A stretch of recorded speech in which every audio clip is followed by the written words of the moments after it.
Hello everyone, আসসালামু আলাইকুম। সবাই কেমন আছেন? আমার ইউটিউব চ্যানেলে সবাইকে স্বাগত।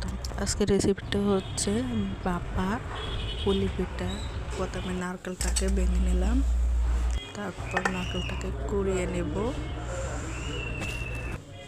তারপর এখানে গুড় আর নারকেল, এখন গুড়গুলো দিয়ে দেব। একটু নেড়ে ছেড়ে নরম হয়ে গেলে নারকেল দিয়ে দেব।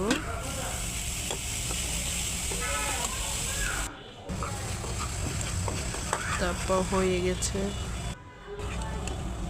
এখন বাটিতে তুলিয়ে রাখবো। তারপর এখানে লবণ আর পানি দিয়ে চালের গুঁড়ো সিদ্ধ করে নেব। হয়ে গেলে সিদ্ধ, তারপর নামিয়ে নেব। তারপর রুটির মতো করে বেলে নেব, একটু মোটা টাইপের। এখন গুঁড়োগুলো দিয়ে রুটিতে দিয়ে দিব, রোল বানিয়ে চুলে বাপে দিয়ে দিব। হয়ে গেল মজাদার বাপা পিঠা গুড় দিয়ে।